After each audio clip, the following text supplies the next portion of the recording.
Coming up on the Threat Status Podcast, we talk to Ryan Lovelace, national security reporter at the Washington Times, about AI, cybersecurity, ransomware, and a whole lot more from the Black Hat Convention in Las Vegas. And then we dive into the complex relationship between Iran and Pakistan, the U.S. military withdrawal from Niger, and the KSM plea deal that fell apart at the last minute. Don't forget to go to WashingtonTimes.com and sign up for the daily Threat Status newsletter.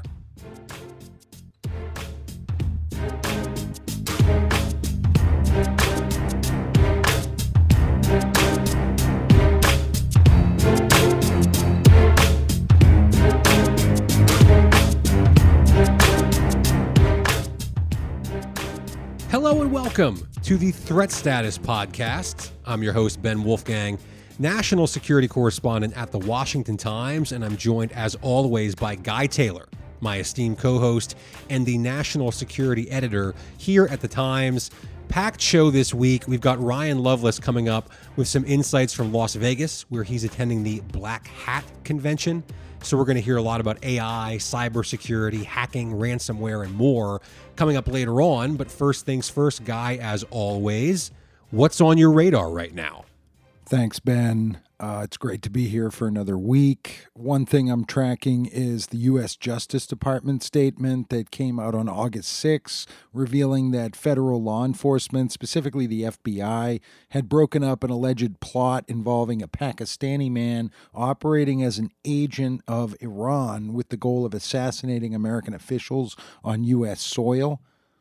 U.S. officials say Asif Merchant, a 46-year-old Pakistan national, arrived in the U.S. in April and quickly recruited a New York man for business dealings. He eventually made clear that those dealings were attempted assassinations. The New York man went to authorities. U.S. officials suggested the plot was part of Iran's attempt to retaliate for the 2020 U.S. military drone strike that killed Iranian military commander Qasem Soleimani. However, the DOJ statement was not specific on what actual connections Merchant is alleged to have with Iran's government. There also, I think here, was an undercover agent element here on the part of U.S. authorities, perhaps luring him into this situation. There are still details coming out about it. The statement that DOJ put out says only that Merchant has, quote, close ties to Iran, and that the plot he was alleged to be involved in is, quote, straight out of the Iranian playbook, end quote, that being a reference to a range of past cases that the FBI and DOJ have publicized in recent years, claiming to have uncovered similar alleged plots targeting U.S. officials, or in one of the more famous cases, targeting a top Saudi diplomat. That was back in 2011 when two men were charged with plotting to assassinate the Saudi ambassador to the U.S., Adel al-Jubeir, on U.S. soil, and those men were accused of deep connections to the Iranian government and perhaps the Iranian military. The timing of this latest DOJ statement is particularly interesting, Ben, because it came out on the same day that reports began circulating in various international news outlets that Pakistan is now offering expanding military support to Iran. Some of the reports cited only Arab sources as saying Islamabad plans to supply Iran with medium-range ballistic missiles if the ongoing Iran-Israel conflict escalates. Other reports said the missiles are nuclear capable. Now, I'm not saying the U.S. DOJ statement about an alleged Iranian murder for hire plot involving a Pakistani national in the United States is related to these other reports.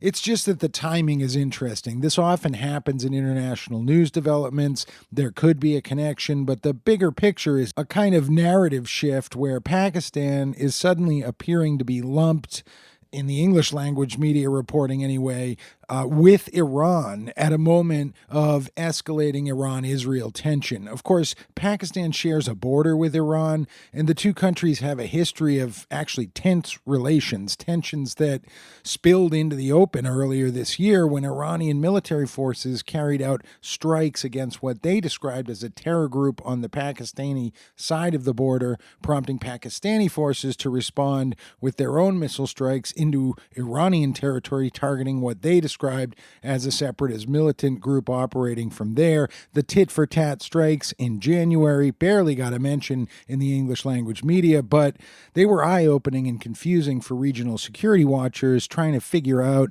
the tension points in the Iran-Pakistan relationship, whether Islamabad and Tehran may be involved in some kind of quid pro quo relations, or whether they might actually collaborate in some way on other fronts, and how all of that could escalate in parallel to any escalation between Iran and Israel. We'll be continuing to track it here at Threat Status, Ben. Yeah, it's fascinating, right? Because we talk a lot about alliances on this show, and I think when you talk about countries that are going to break down on one side of the ledger or not, in some sort of worst case scenario, World War III scenario, where Pakistan comes down is a question that I think a lot of people wonder about. So closer ties between Iran and Pakistan, despite the tensions that you just laid out, that's something we're obviously going to keep a close eye on here at Threat Status. Guy, I want to turn to the U.S. pullout from Niger, which is now completed as of this week. The U.S. turned over its last base there to the ruling military junta, which essentially means America's lost a key foothold in Africa at a time of rising extremism across the continent, particularly in the Sahel region, which analysts have been telling me for years is poised to become the next epicenter of Islamic extremism, if it's not already. There's also the question of whether the Pentagon has set a bad precedent here. Do we leave any country now if they ask us to? It's a question that I don't think we really have an answer to yet, but whether the Biden administration is willing to admit it or not, we've lost a really big piece of our counterterrorism capability here in a crucial part of the world. And the ramifications of that probably wouldn't be felt for months, probably years down the road. You know, if there's some sort of attack on the U.S. or Europe or U.S. interests somewhere in the Middle East or Africa that comes out of the Sahel or out of Africa in general, do we look back on this and say, if we hadn't left those bases in Niger, could things have been different? We just won't know that. And hopefully we don't find out, of course. But while we're on the subject of terrorism and counterterrorism, big developments closer to home on the legal side of things here. Last week, it looked like we might finally have a legal resolution to the case of Khalid Sheikh Mohammed, the alleged mastermind of the 9/11 attacks who's been held at Guantanamo Bay, Cuba for 2 decades. He was captured all the way back in 2003. He was formally arraigned in 2011, and his case has been bogged down in pretrial motions and other technical legalese for the past 13 years. Last week, there was word of a plea deal for Mohammed and 2 alleged co-conspirators that would have seen them sentenced to life in prison rather than possibly facing the death penalty. This sparked a major outcry, including from key Republicans like House Speaker Mike Johnson, who said the families of 9/11 victims deserved better. And you also had some 9/11 victim families, survivors and families, also speaking out against the plea deal. The KSM case has been unfolding inside of what essentially is a military tribunal process at Guantanamo. Now, that technically gave Defense Secretary Lloyd Austin the final say on this, and he exercised his power at the 11th hour. He basically pulled rank on retired Brigadier General Susan Escalier, the ex-Army lawyer that he appointed to oversee the remaining 9/11 cases in Guantanamo. He said that he felt he had the legal right to do this, and that effective immediately, he said he is withdrawing from the pretrial agreements. How did this happen? I just don't understand why this unfolded publicly in the way that it did. Lloyd Austin presumably could have short-circuited this at any time, and he didn't. Was it a response to the political backlash? Did the White House tell him he needed to stop this plea deal? We don't know. The White House says this was his decision and his alone, and look, maybe it was. But for me, it's hard to see how politics didn't play some role in this. At the end of the day, it probably means that the KSM case will drag on indefinitely. He might die at Guantanamo, if we're going to be just brutally honest about this. The trial is a legal train wreck, in no small part because a lot of the evidence collected was allegedly obtained through enhanced interrogation techniques, or what some would call torture. So Austin's order really just kind of puts things back into this legal morass where they've been stuck for 13 years. And that means KSM and his alleged co-conspirators will be at Guantanamo indefinitely. They are 3 of just 30 men who are still there at the U.S. military base in Cuba. At its peak in the post-9/11 years, more than 600 were held there. What to do with those remaining 30 is a problem that has vexed multiple U.S. administrations. A plea deal seemed like it might crack open the door to a resolution for at least some of them. but that door is now presumably closed.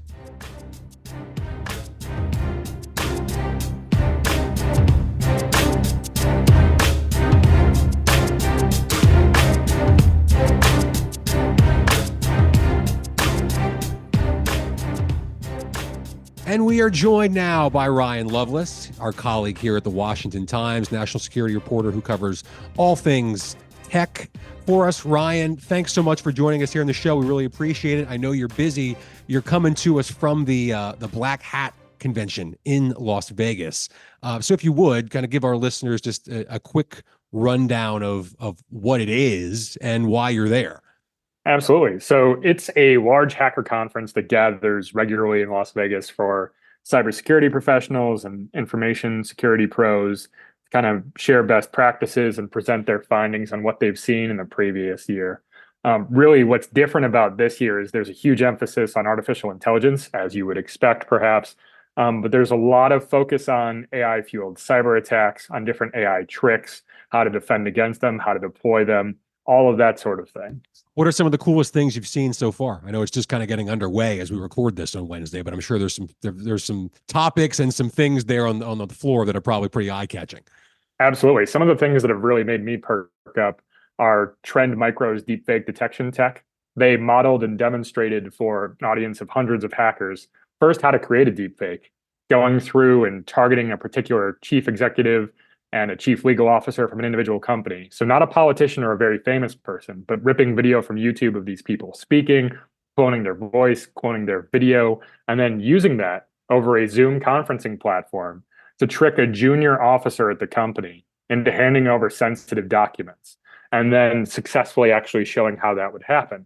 And they, of course, say, there's two ways really to guard against that. The first is empower the junior level employee to feel confident to speak up to the CEO and the chief legal person and say, hey, something looks a little off here. Let's have a conversation, more, turn your head left and right so I can see that this looks a little bit different, perhaps. And the other is Trend Micro has a new product that they're working on to be able to detect this kind of thing. And deepfake detection is a top priority for a lot of companies. One of the things that really stood out to me, though, was when DARPA, the Defense Advanced Research Projects Agency from the Pentagon, got up and spoke, they kind of bragged, we were looking at deepfakes before the term deepfake even existed. So they're focused on further things out on the horizon. And one of the things that they talked about that they were worried about are invisibility cloaks. And in particular, what they were pointing at on this slide that they presented, this man wearing a colorful sweater, standing in an auditorium, surrounded by his peers, but AI and machine learning systems that are designed to track and identify objects didn't see him, didn't characterize him. Now, this is actually something that the University of Maryland has created, but it's something that DARPA is worried about. And they've got a program called GUARD, which is guaranteeing AI robustness against deception. And so that's the kind of thing where they're figuring out what are the kinds of tricks that can be used against the military, against the intelligence community, and how do we stop them? I asked DARPA, I said, are you guys as interested in making the tricks as you are in guarding against them? And they said, you've got to understand how these tools can be broken in order to develop defenses. One more thing, and then I want to bring Guy into the conversation. Jen Easterly, director of the Cybersecurity and Infrastructure Security Agency, or CISA, is giving a keynote speech at the conference today as we're recording the show on Wednesday. She's going to be talking about the fight for secure elections around the world. But, I can't help but wonder, Ryan, if the real question everybody has for Easterly is about how CISA itself was hacked. We've talked about that a lot on the show. You've been tracking the story as closely as anybody. And I just can't help but wonder if there's this question bubbling beneath the surface that, all these federal agencies talking about protecting our elections, protecting democracy, safeguarding Americans' privacy, personal information as we head toward November, but they can't even protect themselves from a cyber attack. Is that question kind of lingering in the air at the conference? It is. It's a major underlying question every time we hear CISA talk here. And really one of the major things about it is this conversation surrounding whether or not CISA is going to be what it is today in the future. What is CISA's future under the next administration? Whether it is Vice President Harris, whether it is former President Trump or someone else, the future is unknown. CISA really has fashioned itself and modeled itself as the partnership agency. It wants to be the thing that connects the private industry to the government. It's a big focus for them in the cybersecurity space, in the artificial intelligence space. They're emphasizing secure by design at this conference. Well, is CISA secure by design? As you guys know, it's an open question. But what they really want to install or install in the minds of a lot of these cybersecurity professionals is when you're building your product, you have to be thinking about cybersecurity from the get-go and not after something happens, so that it's not patch and fix after there's a problem. But now, because of the speed and the low barrier to entry for so many different cyber criminals and cyber attackers and hackers and others, that you're making the product upfront as secure as you possibly can.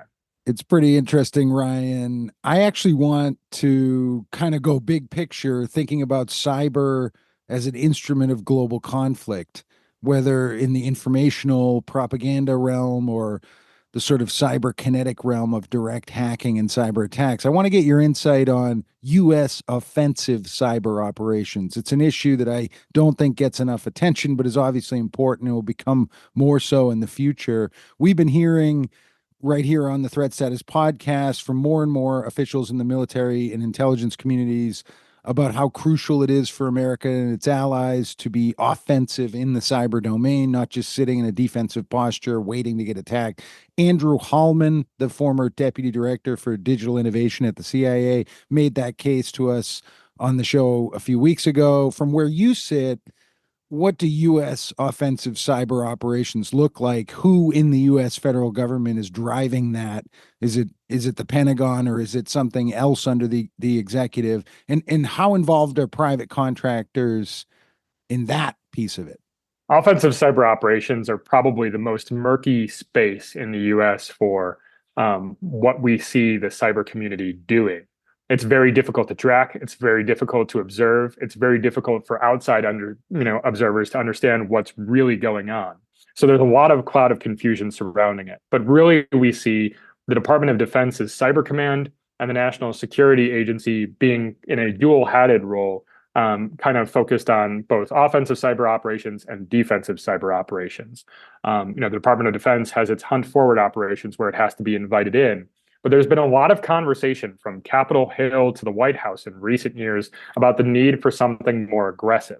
There's been questions about whether or not people in the White House, the National Security Council, the National Security Agency, and others are too risk averse. They're too worried about escalation. We've heard the former head of the National Security Agency, General Paul Nakasone, when he first started, saying, he thought that any kind of attack, and I'm paraphrasing here, on critical infrastructure, those vital systems that the country runs on, from transportation to water systems, that sort of thing, would necessitate a response, a definite response. Years later, when he was headed out the door, Congress asked him the same question. And he said, well, I wouldn't have phrased it quite that way anymore. Part of the reason is we've seen so many attacks. There's been a bevy of attacks. But when and how to fight back is not immediately clear. There isn't a defined playbook. There's not, in the same sense as there is in the physical world, a rule book by which various nations understand how to respond. Sorry, Ryan, I was just going to jump in. How much of that is just, by virtue of the fact that we as the United States don't want to take out water supplies or, things like that for the middle class in another country, as adversaries might want to do to us? We don't want to take down a banking system or food supplies or anything like that. Does that just kind of leave us at a natural disadvantage as the United States? It could. I think there's an open question about how much the U.S. wants to have its own pre-positioning in adversary systems in the same way we've heard the U.S. officials talk about China and Russia doing. Now, to be clear, I'm not making any allegation that we are attacking critical infrastructure in a different country. But what I think is important to keep in mind is that it would be, I think, probably naive to assume that the US government isn't aware of the vulnerabilities of its adversaries in the same way that our adversaries in the United States of America are concerned and worried about how they can hack in here. I think there are, when looking at risks and consequences imposed by National Security Agency officials, imposed by others in the defense and intelligence communities, they look for areas where they can impose it. And that might be something like turning the power off or knocking someone offline, which is completely different from attacking critical infrastructure. And it can be fighting with one hand behind your back, but they're pretty effective at what they do. Interesting. I actually want to switch gears to another piece of it, Ryan. I was just in San Francisco and Silicon Valley last week, and I felt like everybody I talked to in the tech world out there said that they had somehow been victim, or their company or municipal agency that they worked for had been victim to some kind of ransomware attack over the last couple of years. How much discussion about ransomware attacks are you hearing, as well as is there any debate about whether the federal government should have a more robust posture towards stopping what's kind of an endemic problem in the United States right now? There's a lot of discussion about ransomware, here at Black Hat. I think folks are particularly concerned about it from a cyber hygiene sense. So while there's a number of information security professionals that are focused on these very sophisticated and targeted deepfake attacks or very, tailored cyber attacks, really some basic things that would prevent ransomware attacks are actually some of the most important, because at scale, they're the things that affect the greatest amount of people potentially, either through a ransomware attack on a critical infrastructure operator that could shut off a fuel pipeline, that could disrupt a water system. Those are the kinds of things that affect people that aren't using the system directly, but maybe an indirect beneficiary of it. And that's why that's something that we're hearing a lot of discussion about, is authentication, verifying people's identity. Those sorts of things are on the tips of everybody's tongue. Really, the different risks associated with all the different threats to critical infrastructure is something that we're hearing a lot about at Black Hat. Everyone has a different risk that they're concerned about, but a lot of it boils down to how hackers can get into systems, encrypt them, and then impose the most amount of pain, and how I'm finding a way to stop that. Interesting. Let's go big picture on another issue, Ryan. This artificial intelligence discussion. You had a pretty amazing exclusive interview in the Washington Times recently with John Beeler, the chief AI officer in the Office of the Director of National Intelligence. And he told you that American spies are going to need a better way going forward and in the future of distinguishing man from machine. But he had a quote in your story that jumped out at me. He said, quote, "I don't think anyone really thinks that the computers are sentient right now," end quote. This is a top official at ODNI giving a serious interview with a serious journalist about whether AI is sentient or could possibly be on the verge of becoming so. Is that real?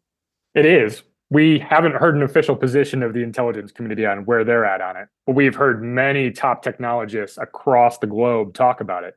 Elon Musk is worried about it. There's a number of different folks that are worried about it. People are moving from one AI company to another. People have left OpenAI because they're concerned about it, started a company called Safe Super Intelligence, Inc. There's a lot of concern and discussion about artificial general intelligence, the kind of AI that can perform as well at various tasks as humans can, as human intellect can. And that's where people are concerned about this going. And whether or not it's even something that's possible or is still more theoretical is an open question for debate. But the real problem is going to be that strategic surprise, that scientific surprise, that at some point it might emerge, and the benchmarks or hallmarks in anticipation of that might go missed. While we're on the subject of AI, Ryan, to close us out here, the Biden administration's been trying to bring companies into the fold, of course, of safe AI development and sort of streamline the industry's broader position. You wrote recently about how Apple signed on to the pledge to make its AI tools, quote unquote, safe. The company joined Amazon, Google, Meta, Microsoft, OpenAI, and several others who have already signed the pledge. So I'm just curious now to kind of get into politics a little bit. How big of a seismic shift do you anticipate if Donald Trump wins this election in November? The Republican platform already promises to repeal Joe Biden's executive order on artificial intelligence. I wonder if things like this pledge could also essentially just get shoved to the back of a filing cabinet somewhere and forgotten about. It remains to be seen what a Trump White House would actually look like on AI policy when you get down in the weeds, but it seems pretty clear to me, at least, there'd be less regulation. Does the tech sector like that? Or are they actually, as you just point out, there's a lot of fear about what runaway AI could look like. So are they actually fearful? Are you fearful about what unregulated AI could mean in a Trump administration? There's a mixture of opinions about how receptive they would be to a Trump administration, the tech sector's view of it. In terms of the changes, if there is a change in administration and President Trump takes over and Republicans are in charge, I would expect to see pretty dramatic changes potentially to the artificial intelligence governance of the United States. In particular, with respect to the executive order that President Biden pushed out, I think one of the things that reveals this most clearly is the crush of Biden administration officials around the world to quickly try to advance wherever they can different rules. From the FTC working with its counterparts, the Federal Trade Commission working with its counterparts overseas to try to get rules and guidelines and process, to this Artificial Intelligence Safety Institute that the US set up, also working with its counterparts overseas. You can see the Biden administration trying to make inroads with others that can advance their agenda if the Trump administration comes in and tries to undo some of that. With respect to how the tech community views it, we heard at Black Hat from Chris Krebs on Tuesday. Chris Krebs is the former CISA director. He's concerned about the Republicans coming in and doing away with the regulations because he doesn't think they're too onerous. But we've also heard in the tech sector a number of folks that are concerned about onerous regulations stifling the little guy. Yeah, the NVIDIAs, the Metas that oversee Facebook, they can handle the regulation. They've got the lawyers, but it's the startups that don't. One of the things that we've heard from the companies here is that they're excited about the opportunity. Government officials are worried about the peril of AI. Companies are excited about the opportunity. NVIDIA is thrilled about the prospect for digital twins. A company, Balbix, it's a cybersecurity company, is unveiling its cybersecurity assistant. It's effectively an AI-type chatbot that can communicate directly with different folks inside a company to tell them what they need to know about how it'll affect the bottom line or how to remediate against an attack. They're all excited about the promise. Government officials are worried about the peril. And when it comes to regulation, it's going to be a varied picture of different approaches to how it should be done from the tech sector's perspective. And it's really going to depend upon where they sit and where things go from here is really unclear. But I would imagine with less regulation, there's going to be some folks in the tech sector that are going to be excited and others that are very concerned. Ryan, your exclusives, your basic reporting of how the entire cyber situation is evolving, your steady drumbeat of stories on the intersection between technology and national security. People should be reading you. And the best part about it, man, is that your journalism is really straight ahead and unideological. I love it. Thank you so much. Thank you.